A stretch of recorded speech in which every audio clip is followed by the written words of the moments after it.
Hi friends, welcome to తన్ను cooking.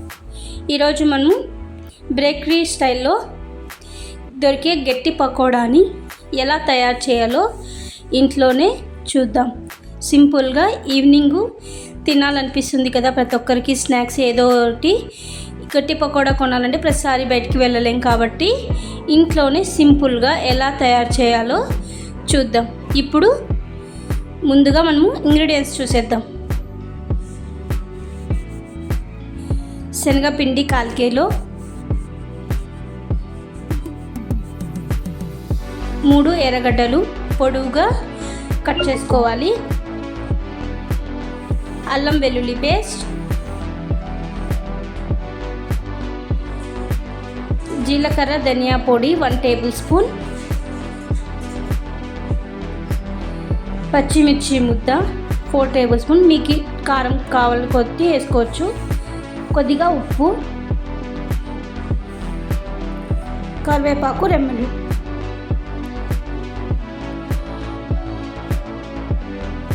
తయారు చేసుకునే విధానం: ముందుగా ఒక పెద్ద గిన్నెను తీసుకొని అందులోకి కట్ చేసి పెట్టుకున్నాం కదా మనము ఆనియన్స్ అన్నింటినీ ఒక గిన్నెలోకి వేసేసుకొని ఇప్పుడు అందులోకి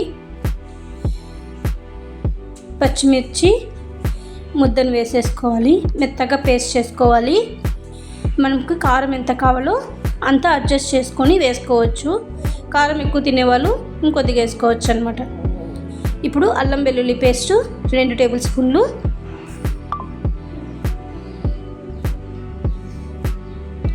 ధనియా జీలకర్ర పౌడర్ 1 టేబుల్ స్పూన్, రుచికి సరిపడా ఉప్పు వేసుకోవాలి.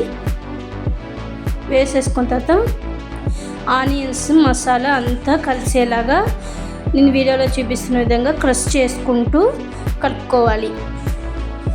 మంచిగా నీట్గా కలుపుకోవాలి. మసాలా అంతా ఆనియన్స్కి బాగా పట్టేటట్లుగా మనకి ఈ పచ్చిమిర్చి ముద్దను ప్లస్ ఆనియన్స్ వెల్లుల్లి పేస్ట్ వేసుకున్నాం కదా, అదే తేమకి మనకి పిండి కలుపుకోవడానికి సరిపోతుంది. ఇందులోకి వాటర్ అస్సలు వాడాల్సిన అవసరం అయితే లేదనమాట. ఇప్పుడు పిండిని వేసేసుకొని మొత్తం ఎర్రగడ్డలు పచ్చిమిరపకాయ అంతా పిండిలో కలిసిపోయేలా గట్టిగా క్రష్ చేసుకుంటూ కలుపుకోవాలి. పకోడా అంటే ఎవరికి ఇష్టం ఉండదు చెప్పండి? గట్టి పకోడా ప్రతి ఒక్కరికి చాలా ఇష్టం కదా. ఇంట్లో ఎప్పుడైనా ఈవినింగ్ టైమ్స్ ఏదో ఒక స్నాక్స్ తినాలనిపిస్తుంది. ఆ టైంలో ఈజీగా సింపుల్గా మనము ఇంట్లోనే ఇలా గట్టి పకోడా వేసేసుకోవచ్చు అనమాట. చాలా టేస్టీగా ఉంటుంది. సేమ్ బేకరీలో మనకి ఎలా అయితే ఉంటుందో సేమ్ అలాగే అదే టేస్ట్తోనే ఉంటుందన్నమాట. కొంతమంది ప్రతిసారి తినాలంటే బయటికి పోయి కొనుక్కోవాలంటే కొంతమంది బేజారు పడుతూ ఉంటారు. అట్లా ఇంట్లోనే వాళ్ళకి ఇంట్లోనే సింపుల్గా చేసుకోవడానికి చాలా సింపుల్గా ఉంటుంది. ప్లస్ అలాగే ఇంగ్రీడియంట్స్ కూడా ఎక్కువ అవసరం లేదనమాట. ఇప్పుడు కరివేపాకు వేసేసుకొని ఇంకోసారి కలిపేసుకుందాం. ఇలా గట్టిగా ఉండాలి, మెత్తగా అస్సలు కలుపుకోకూడదు. ఒకవేళ మీకు మెత్తగా వచ్చిందంటే ఇంకొద్దిగా పిండిని వేసేసుకొని కలుపుకోండి. ఇప్పుడు స్టవ్ మీద ఒక కడాయిని పెట్టుకొని డీప్ ఫ్రైకి సరిపడా నూనె వేసుకోవాలి. నూనె బాగా హీట్ అయిన తర్వాత వీడియోలో చూపిస్తున్న విధంగా మనం పకోడా వేసేసుకోవాలి. పకోడా మిశ్రమాన్నంతా కొద్దిగా తీసుకొని పకోడా మాదిరిగా వేసుకోవాలి.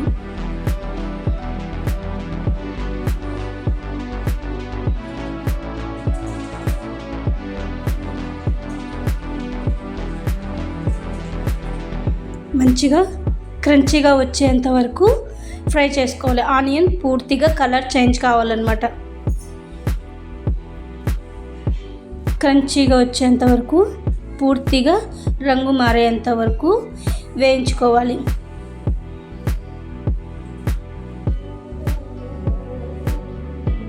మీకు ఇంకా క్రంచీగా కావాలనుకుంటే బియ్యం పిండి కూడా వేసుకోవచ్చు. నేనైతే వేసుకోలేదు.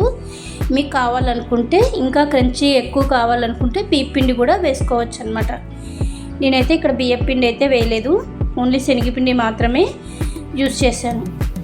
ఒకసారి మీరు ఇంట్లో గిన ఇట్లా పకోడా చేసి పెట్టినారంటే అసలు షాప్కే వెళ్ళరు, అసలు కొనరు, ఇంట్లోనే తెచ్చుకొని చేసేసుకుంటారు. అంత సింపుల్గా ఉంటుంది, అలాగే అంతే టేస్టీగా కూడా ఉంటుంది. ఒక్కసారి వేసి పెట్టండి, ఇంట్లో తినే కొద్దీ తినాలనిపిస్తుంది అన్నమాట. పకోడా స్వీట్స్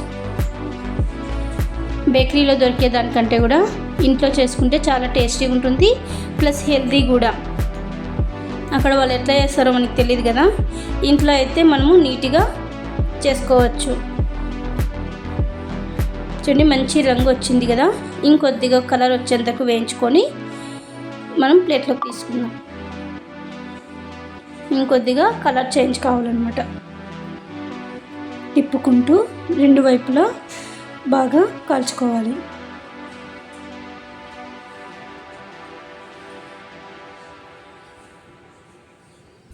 ఇప్పుడు మంచి కలర్ వచ్చేసింది కదా, చాలా క్రంచీగా చూడండి, సౌండ్ కరకరా అని సౌండ్ వస్తుంది కదా. ఇప్పుడు వాటిని ఒక ప్లేట్లోకి తీసేసుకుందాం. మిగిలిన పిండిని కూడా సేమ్ ఇలాగే వేసేసుకోవాలి.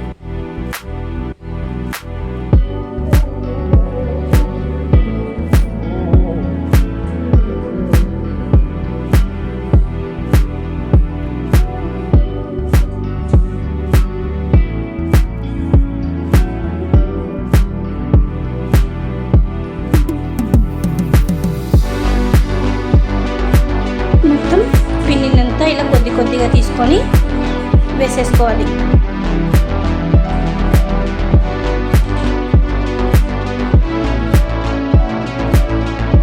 మీరు కూడా ఇంట్లో తప్పకుండా ట్రై చేయండి, సేమ్ మీకు కూడా బేకరీ స్టైల్ లాగే వస్తుందన్నమాట.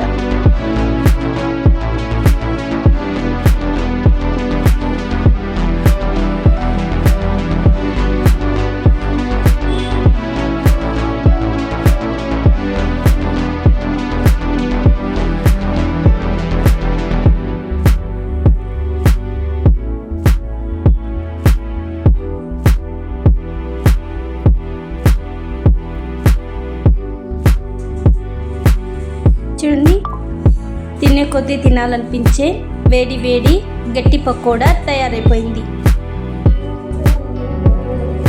మీరు కూడా తప్పకుండా ఇంట్లో ట్రై చేయండి, తప్పకుండా మీకు బేకరీ స్టైల్ లాగే వస్తుంది.